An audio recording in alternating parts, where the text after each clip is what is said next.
Life is about opportunities, creating them and embracing them. And for me, that was the Olympic dream. That's what defined me. That was my bliss. As a cross-country skier and member of the Australian ski team headed towards the Winter Olympics, I was on a training bike ride with my fellow teammates. As we made our way up towards the spectacular Blue Mountains west of Sydney, it was the perfect autumn day. Sunshine, the smell of eucalypt, and a dream. Life was good. We'd been on our bikes for around 5.5 hours when we got to the part of the ride that I loved, and that was the hills, because I loved the hills. And I got up off the seat of my bike and I started pumping my legs, and as I sucked in the cold mountain air, I could feel it burning my lungs. And I looked up to see the sun shining in my face. And then everything went black. Where was I? What was happening?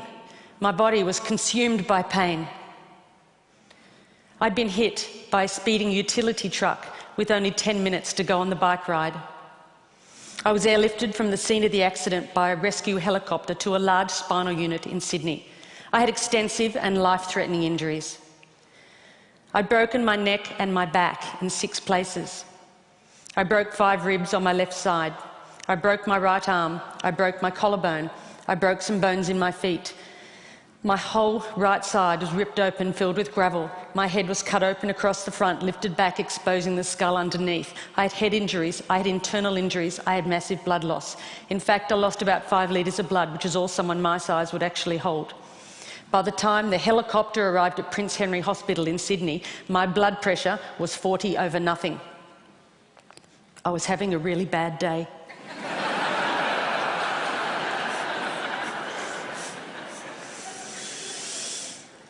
For over 10 days, I drifted between 2 dimensions. I had an awareness of being in my body, but also being out of my body, somewhere else, watching from above as if it was happening to someone else. Why would I want to go back to a body that was so broken? But this voice kept calling me, "Come on, stay with me." No, it's too hard. Come on, this is our opportunity.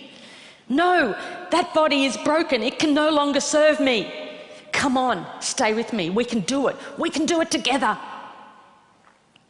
I was at a crossroads. I knew if I didn't return to my body, I'd have to leave this world forever. It was the fight of my life. After 10 days, I made the decision to return to my body, and the internal bleeding stopped.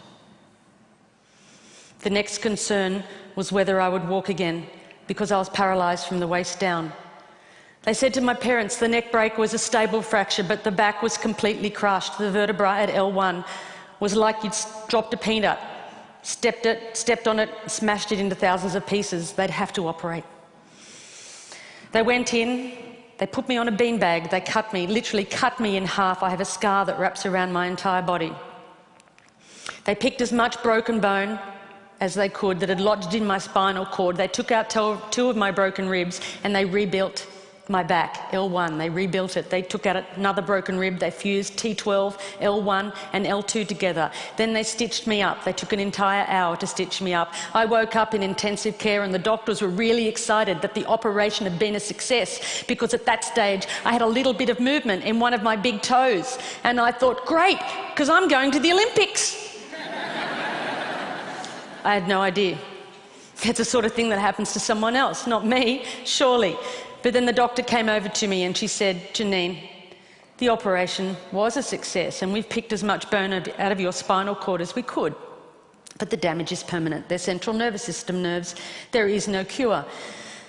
You're what we call a partial paraplegic, and you will have all of the injuries that go along with that. You have no feeling from the waist down, and at most you might get 10 or 20% return. You'll have internal injuries for the rest of your life. You'll have to use a catheter for the rest of your life. And if you walk again, it will be with calipers and a walking frame."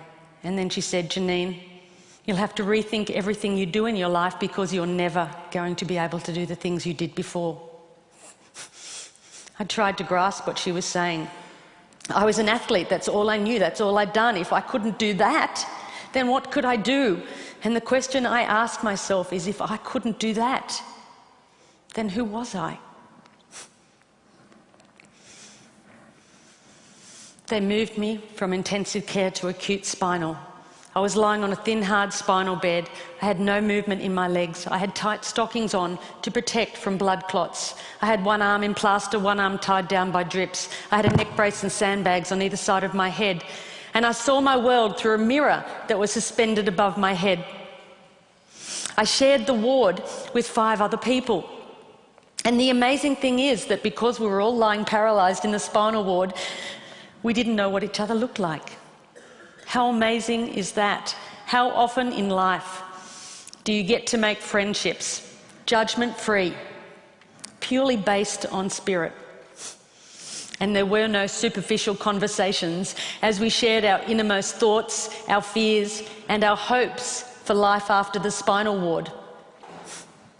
I remember one night, one of the nurses came in, Jonathan, with a whole lot of plastic straws. He put a pile on top of each of us and he said, "Start threading them together." Well, there wasn't much else to do in the spinal ward, so we did. And when we'd finished, he went around silently and he joined all of the straws up till it looped around the whole ward. And then he said, "Okay, everybody, hold on to your straws." And we did.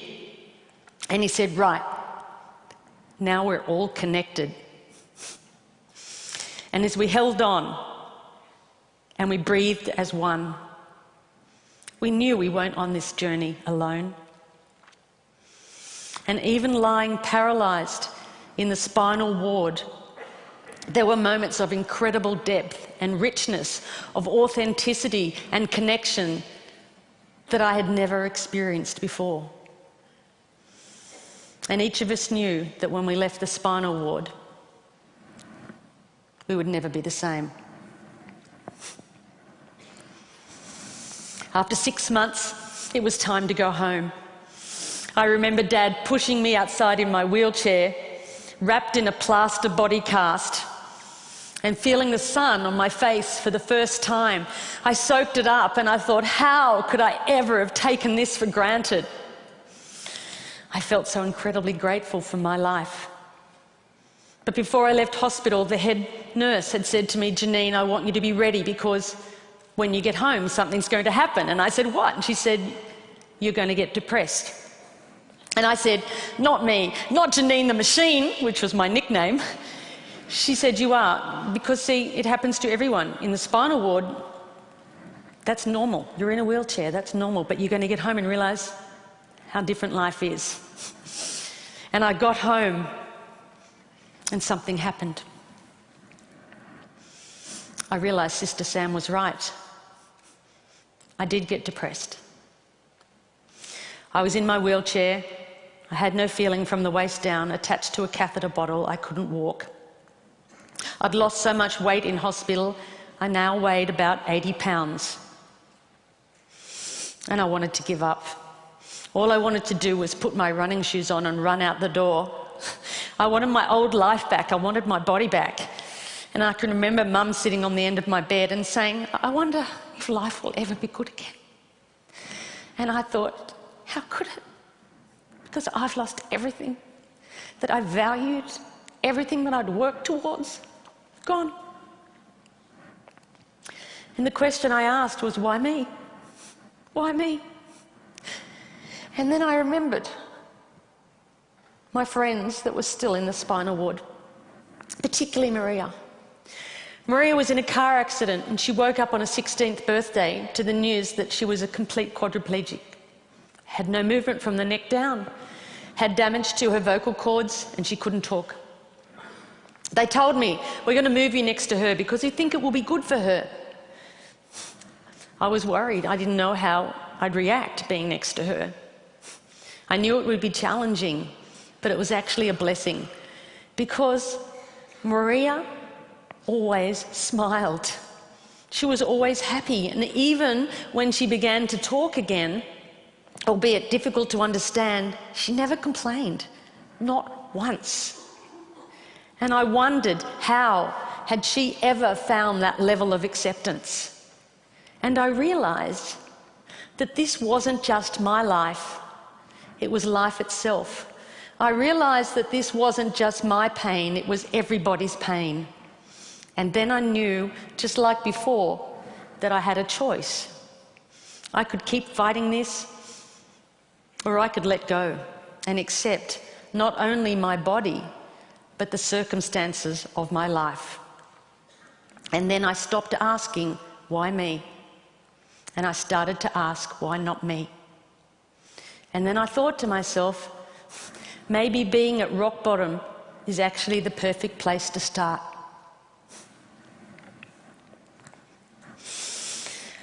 I had never before thought of myself as a creative person. I was an athlete, my body was a machine.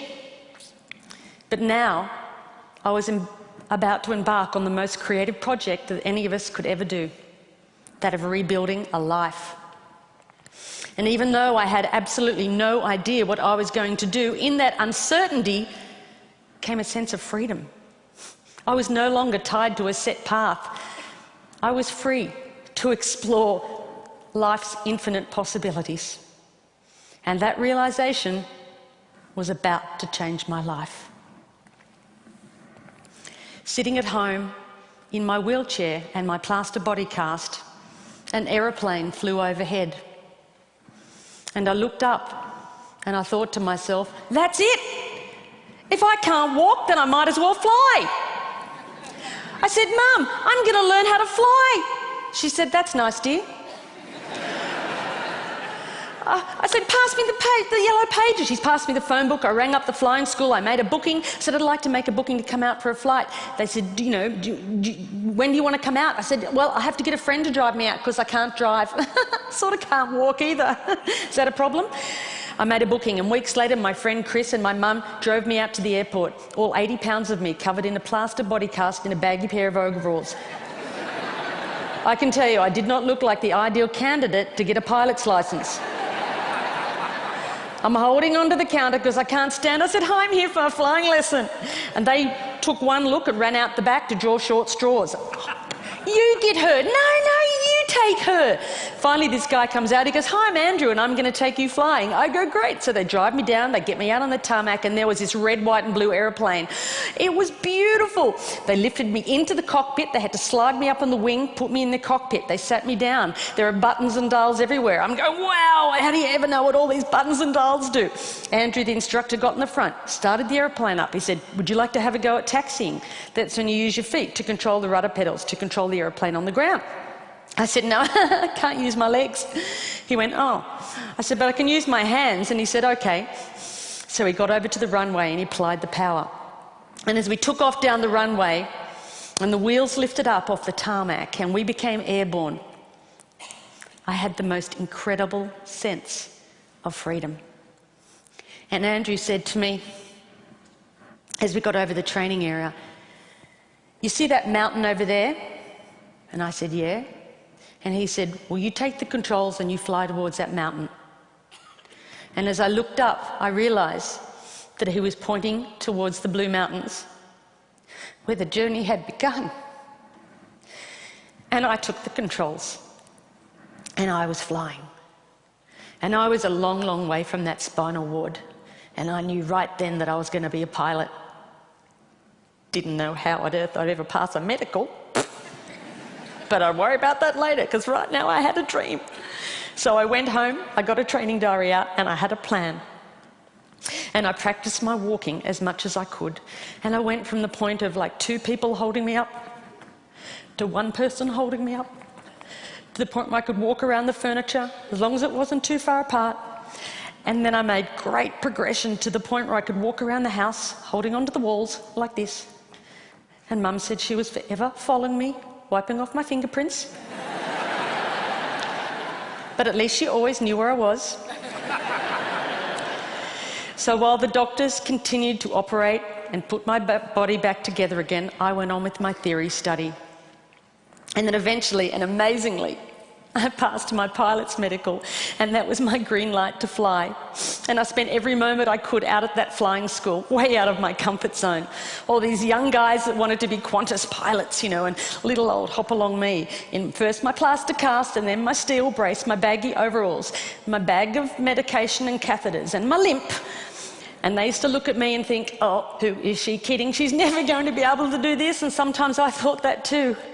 But that didn't matter, because now there was something inside that burned that far outweighed my injuries. And little goals kept me going along the way, and eventually I got my private pilot's license. And then I learned to navigate, and I flew my friends around Australia. And then I learned to fly an aeroplane with 2 engines, and I got my twin engine rating. And then I learned to fly in bad weather as well as fine weather and got my instrument rating. And then I got my commercial pilot's license. And then I got my instructor rating. And then I found myself back at that same school where I'd gone for that very first flight, teaching other people how to fly. Just under 18 months after I'd left the spinal ward.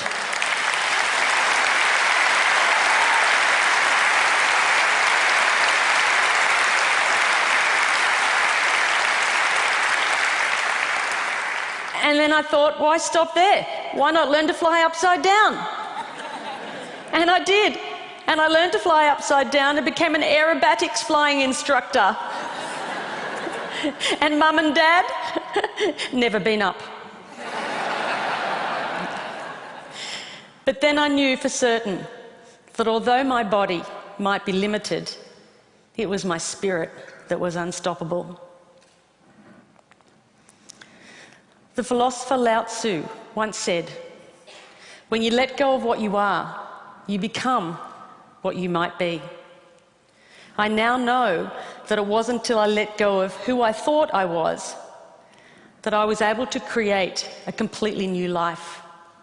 It wasn't until I let go of the life I thought I should have that I was able to embrace the life that was waiting for me. I now know that my real strength never came from my body.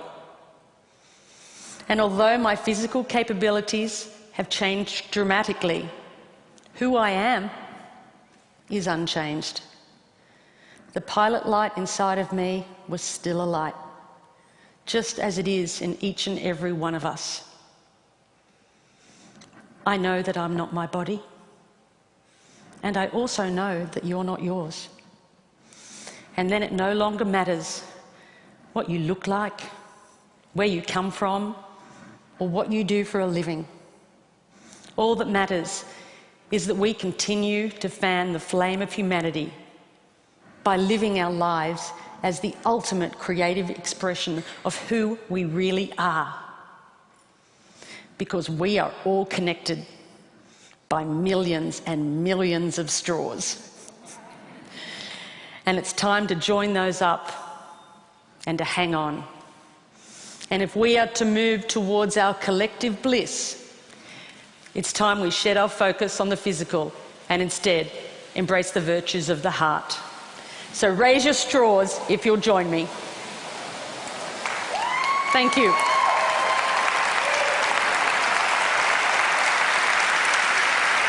Thank you.